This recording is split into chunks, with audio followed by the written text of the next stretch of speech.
Читаем новости УрАРу, Московская область. Тинькофф из-за признания его иноагентом закроет благотворительный фонд семьи 1 марта 2024 года. Шапку читаем главную мысль. Так, закроет фонд, об этом объявил сам Тинькофф. Решение принято после того, как Минюст РФ признал бизнесмена иноагентом. «Моя семья вынуждена сейчас закрыть благотворительный фонд семьи Тиньковых и выйти из состава попечительского фонда борьбы с лейкемией, чтобы сохранить этот фонд». И еще один материал смотрим. Отписки от полпреда Кузьменко в Тюменской области, главного федерального инспектора, которого, как мы предполагаем, сыроежка, на основании информации на Ютубе уже нет в живых, но от нас это скрывают. 13 февраля 2024 года.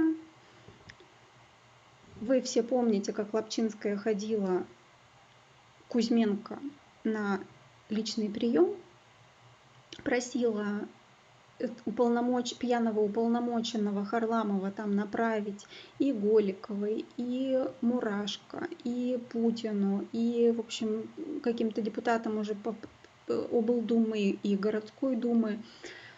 В итоге вот видим то, что видим, направлено только в СФР, Соцфонд России, причем не в главный, а в отделение по Тюменской области, которые уже в свою очередь должны проинформировать президента Российской Федерации в Тюменской области, приемную президента Российской Федерации в Тюменской области. То есть Ильинку 23 в Москве никто информировать не собирается, как и других федералов.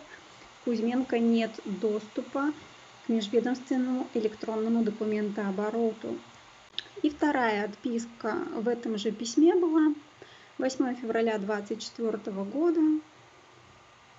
Решение вопросов, поставленных в ходе личного приема, входит в компетенцию Соцфонда России по Тюменской области. Очень информативное письмо. Ну а мы фиксируем, что вовсю пылает костер Масленицы в РФ.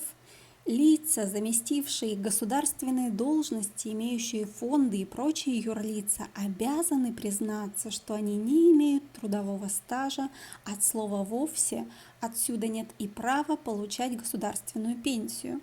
Почти все, как дядечка Патрикеев Андрей Новомирович и мать Лапчинская Татьяна Новомировна, и тем более все губернаторы, нелегалы, давно уволены по отрицательным причинам, погрязшие в ебле и пресмыкании, коррупции и растратах, клевете на разумных и молодых.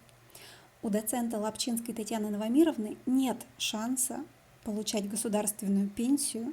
Она все получила авансом, который ей и ее родостейцам предстоит отработать и вернуть свои долги государству и родине.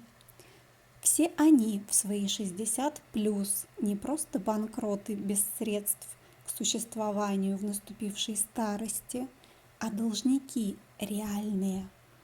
К сожалению, контракт не имеет силы. Имеет, если я вдруг поутру не в России проснулся.